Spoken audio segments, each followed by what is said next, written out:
How you doing?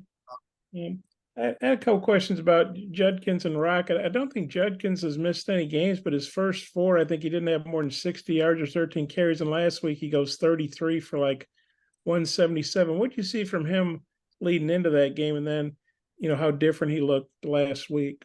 Well, he just hadn't had as many opportunities like you just spoke about. Every time he runs the ball, he's really physical. I do think 24, their other back is really good as well. So I think they're sharing the load a little bit more. Obviously, the carries that he had last week, big game for them, and they got him the football. But he's still the same guy that I believe he led the SEC in rushing last year. He's still the same guy. He's incredible. He's a really good player. I think just the opportunities came to him a little bit more Saturday than what they had previously. And then Rocket, I think he was right there behind Judkins, and obviously they both had monster games last year when you all played. With Rocket's second week back, what are you seeing from him in practice? Do you think he might be more ready to break out like himself? We're hoping so, buddy. I think anytime you're a little rusty, which I felt like he probably was last week, and not totally a 100%, you're not going to be able to play as good as you normally would. I believe that the knee is feeling much better than it did last week, and then obviously he played and made a nice run on the screen and things of that nature. And anytime you have some problems, an injury, a lot of times your confidence in your mind, it goes towards the injury more than towards the performance. And I think by being hit and doing all those things, I think he probably feels a lot better about it. He's had a good week. How big is that for y'all if he can be the old Rocket, so to speak? Well, that'd be huge. Obviously we've got to block for him better up front than what we have and all that. But, he's also in the past broke a lot of tackles. And when he gets healthy, he'll do that again. So it'll be, we need some explosive plays. And he's certainly one of the ones that can give it to us. Thanks. Jackson. Yes, Sam, the second half, I know we've talked a little bit about the defense against A&M, but I'm just curious, after going back and watching the film, what most stood out? I mean, you guys, didn't give a touch. Well, the turnovers, we got turnovers and we scored, obviously. I felt like we covered them a little bit better. The first half, we had a couple of breakdowns and, they were wide open a couple of times. I think that defensive staff did a great job of adjusting on that. And I think we got a little more pressure on him. So they've always played hard. I think getting the turnovers, getting off the field, certainly were big for us, and the adjustments that they made, we just covered them a little bit better, I believe. Hutch. Yeah, Coach, we noticed Devin Manuel didn't do fastballs yesterday. I know he's dealt with some injuries. Is he dealing with something still, or is he good to go? Well, he'll be fine. We're going to rest him.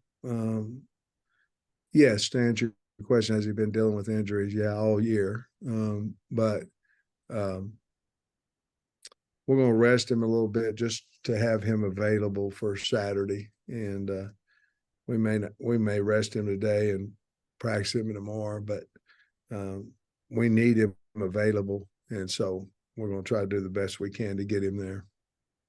I know we asked you a couple of weeks ago, I think it was, about Shamar Easter, and he came in late and everything. You mentioned he's gained some weight and getting some valuable time on scout team. But with Luke's injury, could you foresee a scenario where maybe later in the year he could maybe help y'all out on offense and everything?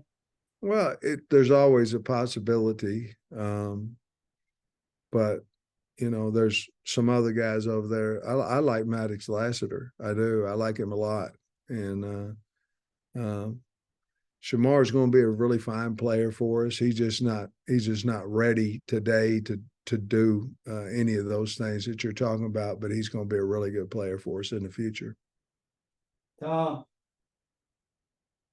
Hey, Sam, you talked about how good Ole Miss is on offense. What is it in particular they do that stresses a defense? How are they attacking you? Well, they're really good at protecting the quarterback, and they're really good at run blocking. I think those are where the two things start. Obviously, have a high-powered running back, running backs. But they're as much as we talk about Ole Miss and their high power and all that, they're a run football team. They want to run the football, and they're really good at it because you have to get out of the box, to cover them. And then once you do that, then they're going to run the football. Really good at route running, attacking coverages. In other words, flooding coverages. You saw it against Alabama on tape. You saw it obviously against LSU last week. But Lane is really good about playing fast, knowing what he thinks the defense is going to line up in, and then playing fast and then looking over and then having the play answer off of what he sees on the field. That's where they have such advantage because they're speed. And then if he really wants to get a look at it, he'll just clap and hold and get a look at it and then basically flood areas. And they're really good at it. And Dart's, he's been throwing the ball really well. Hey, is Dwight McLaughlin making good progress this week? And how important is he to have, healthy to complete your secondary, basically? Not as great a progress I'd like for him to. We still don't know if he'll be available on Saturday or not, but I wish he was healing up a little bit faster than what he is. Yeah. We didn't ask you about the final A&M series last week. We couldn't really tell. It looked like they were trying to score on second, third down. Not sure about fourth, but you held them out. They were definitely trying to score on fourth down. No, there was no question about that. What did you make of the series, though? The fact that at the end of the game, you didn't let them in. Oh, I thought it was big. Again, we need to have one of them and have more points than they do. At the end of the game, we've had two of them this year, and one of them, I guess, was we were ahead, but it was a non-factor in the game. And certainly Saturday was the same way. They were going to win whether they scored or not. But I thought it was big that we stopped them. It just shows the character of the kids, that the want to of the kids, that they care if they score or not. So I thought that was good on our part to stop them there in that situation. Dre. Yeah, Coach, I was going to ask you to just kind of expound a little bit more on what you see with their offensive line Warren and James both have over 35 career starts. Yeah. Petras is a returning starter. And then the two transfers they got were starters at other spots. Just speak to their experience a little bit and what they do. Jeremy James, he came over to Georgia, I don't know, 4 or 5 times. I worked him out. Man, what a great kid and great family. Then he goes over to Ole Miss. I'm not positive. I think he started ever since he's a freshman. And if he's got 35 starts, he's 41. Yeah. And so he's done such a really good job. But those guys on that side, they got him a great big old tackle that's returning over there. What, Petras? 360. Pettis, yeah. And they got size. They're really good at pass protecting, and then those two kids on the left side that transferred in, they're doing a magnificent job for them. So they've gelled together. Obviously, they had the 3 veterans. I think it's big, Trey, that they start with the center coming back. I think that's so valuable. But they've done a great job of protecting. They run the little dart play well. They run the counter play well. And they run the inside split zone, outstanding. Their coach, I don't know who their offensive line coach is, but he's done a hell of a job with them, and they can do everything well that they're asked to do. And they're big, do a really good job with twist games. But I think it starts with, like you said, they have a lot of returning games up there on the front, and even the guys that are new have played a lot of ball for somebody else. Yeah, so they've done a nice job. They're going to be a problem. Yeah, John Garrison's first year there in offensive line. That was going to be my next question. If you had any relationship with him at all, but I guess Trey, not. where'd he come from? Do you remember? NC State. NC State, yeah. Well, that's Dave Doran. That's a smash mouth, tough football program over there. So, but no, I have a lot of respect for watching his tape and what they've done. But I don't believe I know him well. With the transfer portal, Lane he brought in 18 2 years ago. He brought in 23 last year. It's 41 the last 2 years. What are your thoughts about the job that he's done in the portal, the guys that he's got out of that? And I mean, it's kind of been a bit of a trendsetter, I guess, with bringing in such a high number early on. Well, I think so, because you look at him and what he's done over there and what he was, you have to allow yourself to do that. In other words, you have to say, okay, this is what I'm going to do. It's like, do you believe in the old days taking 8 or 10 junior college players, because what message are you sending and all that kind of stuff. And to the guys on your team, I think Lane was one of the first guys to do that, and obviously it's been successful for him. We obviously did that more this year, but a lot of it was necessity because we had so many scholarships, out there. But I still believe I'm a little different. I still believe that you need to sign about 20 high school kids a year if you can, and then go portal for portal with guys.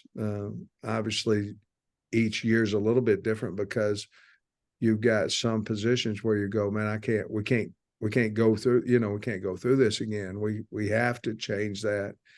And those guys obviously would be of high need, but I think he's done a great job. Even, everybody's talking about what Coach Sanders did, at Colorado, but Lane's really done that for the last couple of years. And the numbers haven't been quite as big, obviously, but he's done that, and it's a new trend in football. Thanks, Coach. Daniel. Hi, Coach. How are you? We've had 5 games under Coach Enos now. I'm just wondering how it's been working with him and if there's anything different than what you remember from 2015. No, I mean, obviously, we have to get better as a team and all those things. But no, it's working with him has been enjoyable, and I think we're all a little bit, including him, we're frustrated that we're not, having more explosive plays and things of that nature.